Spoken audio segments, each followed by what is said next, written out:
The inexplicable array of evidence in the historical artifacts points out an advanced path in the past and, at least, the remembrance of advancements and the surviving artifacts from the dawn of time as we know it could be the clues to the before time, and with this we see the undertaking to document their previous existence in a physical form.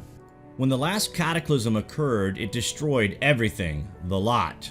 This is why we are hard-pressed to remember the time before the cataclysm, because in physical form, very little is still visible from this period, and no clear documentary evidence exists from this time before time. But from the fragmentary evidence that does still survive, we can attempt to understand the goings-on in ancient times, and the exact happenings that triggered cataclysmic events, and indeed a dangerous extinction-level event that almost ended the human struggle. What happened exactly is up for debate. We know there were floods and earthquakes, tsunamis and supervolcanoes going off all over the place.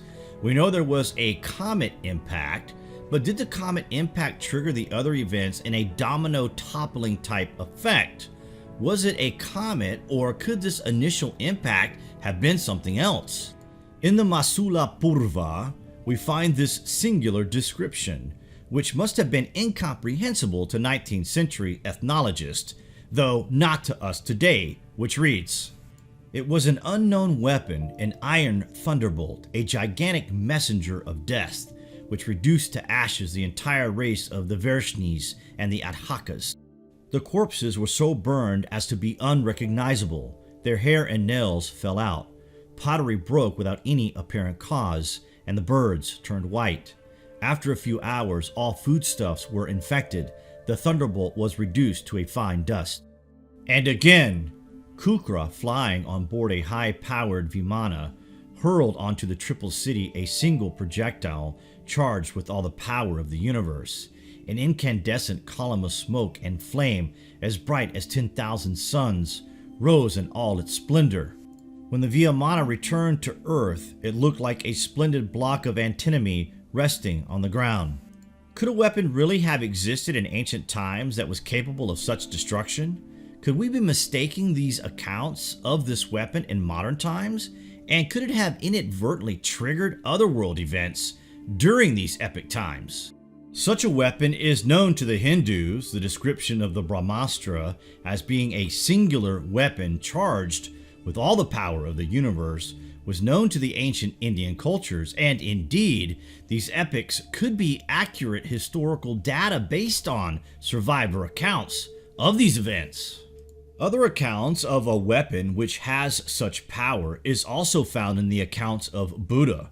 According to legend, Buddha took the Vajra weapon from Indra and forced its wrathful open prongs together, thus forming the peaceful Buddhist scepter with closed ends, absorbing and sealing within the unbreakable and indestructible power of the thunderbolt.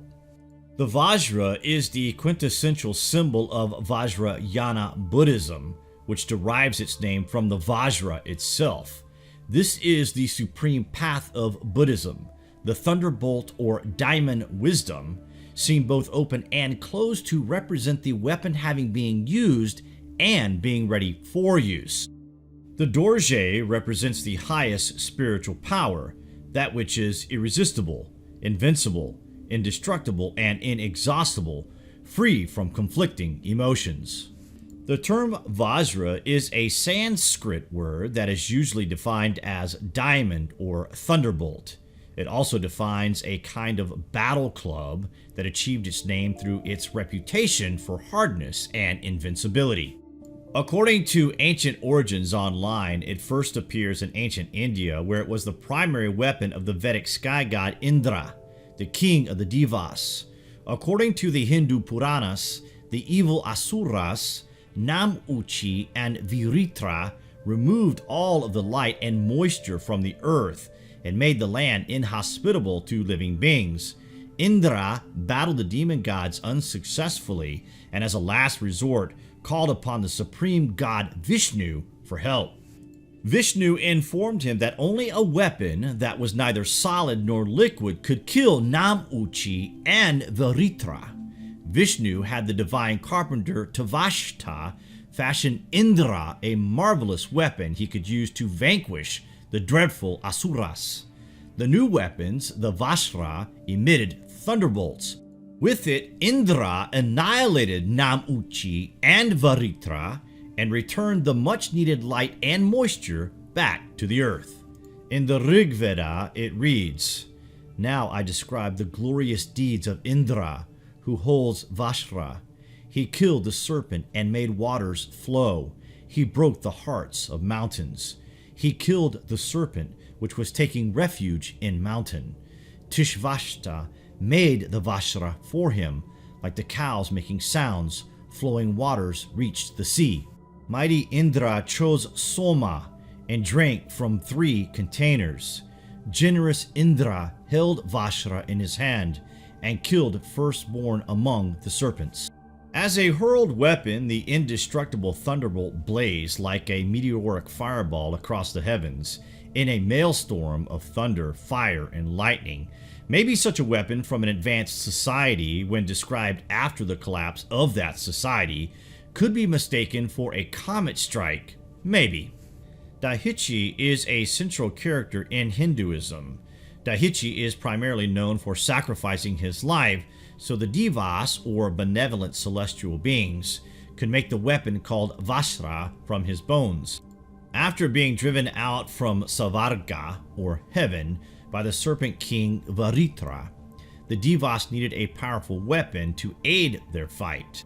By making the Vajra, made from the sage Daiichi's bones, the Devas defeated Asura and reclaimed heaven. The Vajra is made up of several parts. In the center is a sphere which represents Sunyata, the primordial nature of the universe, the underlying unity of all things. Emerging from the sphere are 2 8-petaled lotus flowers. One represents the phenomenal world and the other represents the nominal world, nirvana. This is one of the fundamental dichotomies which are perceived by the unenlightened. Arranged equally around the mouth of the lotus are 2, 4, or 8 creatures which are called Makara. They are mythological half-fish, half-crocodile creatures made up of 2 or more animals, often representing the union of opposites or a harmonization of qualities that transcend our usual experience. From the mouths of the Makara come tongues which come together in a point. The 5-pronged Vajra with 4 Makara plus a central prong is the most commonly seen Vajra. This is an elaborate system of correspondence between the 5 elements of the nominal side of the Vajra and the phenomenal side. One important correspondence is between the 5 poisons with the 5 wisdoms. The 5 poisons are the mental states that observe the original purity of a being's mind, while the 5 wisdoms are the 5 most important aspects of the enlightened mind. Each of the 5 wisdoms is also associated with a Buddha figure. Many images of Zeus tossing thunderbolts show them as a rod, but there are several depictions that show Zeus with a Vajra, overwhelmingly suggesting a connection between the gods that are worshipped all over the world. Zeus had received the weapons from the hands of the fabulous Cyclopses, the men of the golden race, improbable creatures whose size reached 54 yards. The Cyclopses were the masters of lightning. They also mastered the art of ironworks and electronic engineering. They knew how to make terrible weapons, so they offered Zeus the weapon that made him almighty, the thunderbolt that kills or turns into God. The Vajra-like weapon also appears in Sumerian cosmology. Its use is recorded in the Babylonian epic of creation, the Enuma Elish.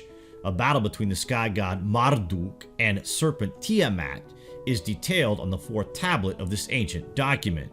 The evil and powerful Tiamat, according to the text, was devising treacherous plans against Enki and the other reigning gods. The gods were afraid to invoke her evil wrath and search for a solution.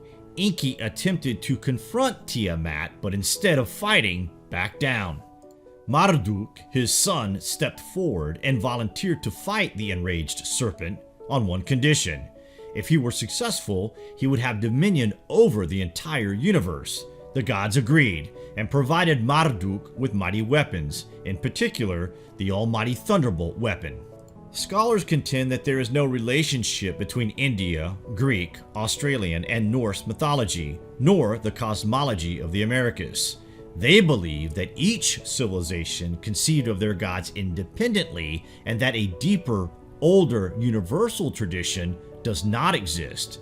If this were the case, then the foundation of these societies, their myths, traditions, beliefs, and iconography should be unique to them, their location, and their history. The tales of war, intrigue, and conquest that comes out of American history are vastly different from those of England, France, India, and China. So too are the customs, traditions, and the symbols that represent the nation. Yet, when we look at a wide range of ancient and indigenous groups, a pattern of commonality exists. Myths and symbols found in India readily appear in the oral and written descriptions of other cultures. They also appear in their artistic images. These representations seem to transcend time and location. The symbol of thunder, or a thunderbolt as a tool of destruction, for example, surfaces in many ancient civilizations. Mythology unfailingly associates lightning with a sky god, the god of thunder, who then uses it as a weapon. What do you guys think about this anyway? Comments below, and as always, thank you for watching.